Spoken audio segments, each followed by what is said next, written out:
So I'm going to be explaining to you a little bit about what the Nitvana Bodywork is all about and how I came into the creation of it, using many different modalities and dovetailing them all together in order to create some of the effects that you will see here today. First, I'll give a little bit of background as to how I even got here. And I started out many years ago doing massage work first. And from there, I started to realize that massage was actually hard work. And most people in the field a lot of times only last for about 6 or 7 years, and they have to let it go because their hands give out. So having that awareness going in, I decided that I needed to come up with some ways to make this whole thing a lot easier on me. So what I did at that time is I started to focus most of my attention on doing different types of energy work, whereas you're learning how to move the energy through the body without so much physical pushing and rubbing and physical manipulation. And as I got into that arena of the energy work, I just totally fell in love with it. And I realized that I actually could do things with the energy that other people couldn't do if they rubbed and poked and did all kinds of things for hours or even days. So as I continued to work with that, I also, at the same time, was very deeply involved in my spiritual work, which also was my first love. And that was me really coming to the point of seeing what is the potential of a human being on this planet. And how do you start to learn how to maximize that?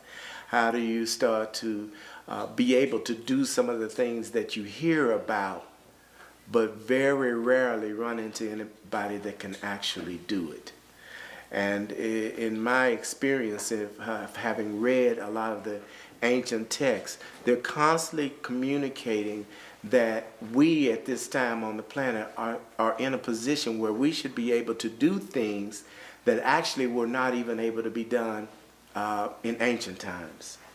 Because we have all of their knowledge and all of our experience, and any time that you have that much going for you starting out, then you are supposed to be able to go much further than whoever preceded you.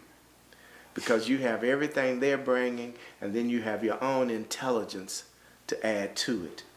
So I totally went into starting to pull up things out of my past. And then when I say my past, I'm speaking even beyond just the past in this life, because everything that has gone on before us, as we are part of a lineage, that is incorporated in your DNA at some level. So it's just a matter of you starting to tap in and go inside to have more understanding and more knowledge of self in order for you to start to activate and pull some of that wisdom and ancient knowledge that is embedded in you on a cellular level. You have to pull it to consciousness. So one of the things that I did in the course of my development was I spent a lot of time in darkness, where I just completely isolated a room of all light and made sure that there was not even a speck. You'd have to sit in there. It took about 4 days to even get it to the point that there was not a speck of light in the room, because every time you think you've got it, if you sit there long enough, all of a sudden you would see another little speck somewhere. So it took about 4 days for me going through that process of darkening the room. And then once the room was dark, and then an hour a day, every day, for about 6 months, I would spend in the room staring into the darkness. And after about 4 or 5 days, it all depends, depending on who the person is that's going into the darkness.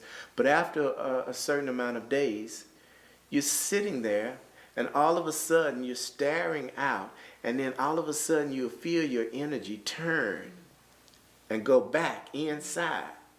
Because what I discovered, and for myself, others had discovered it for themselves long before me, but I needed to know it from my own experience.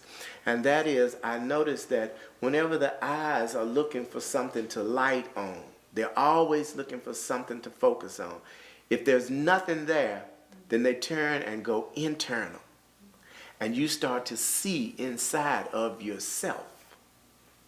So at that point, I started to be able to actually see my own energy flow inside. I could see different aspects of how the body was put together.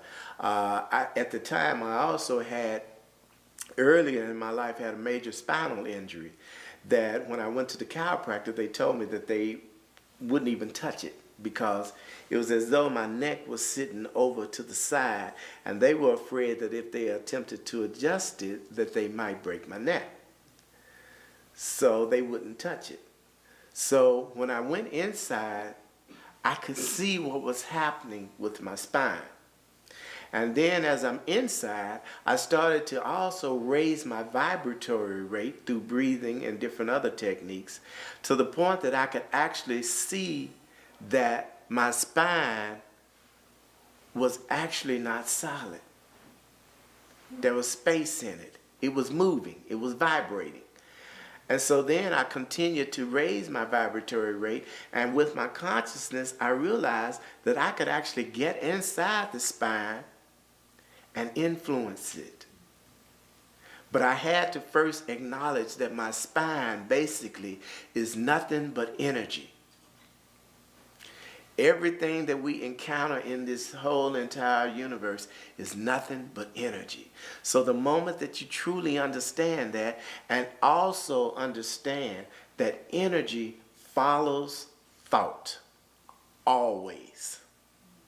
So the moment that that is understood, then you actually can start to influence anything that's going on in your body by tapping into the energy of it and communicating with it directly. So as a result, the places in my spine that had fused together in order to keep my neck from breaking, I had to break the fusion that had taken place in order to correct my neck. So I had to get inside of the places that were fused and vibrate up high enough until I was experiencing it as no longer being solid. At which point I was able to start to find movement in it, and my spine would crack and pop and make all these sounds as I would gradually adjust it while it was vibrating at a much higher frequency than normally it was vibrating at. So eventually I was able to break all those places loose and correct my spine. So then I went to an osteopath to get him to look at my spine. I told him what the situation was. I told him what I had proceeded to do on my own. And I was asking him to examine it and tell me what condition it was in.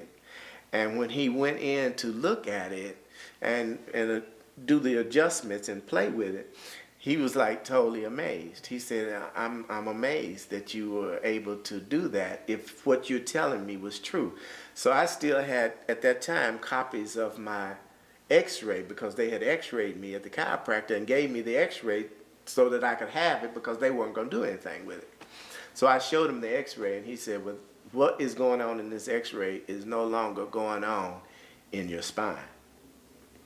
So this just clued me in even more to how powerful we actually are. Most women have never had orgasms in their breasts, but that's their positive pole. If a man had never had ejaculation in his penis, everybody would think something was wrong. But for a woman to go her whole life and never know what it's like to have orgasm in her breast, nobody even asked the question.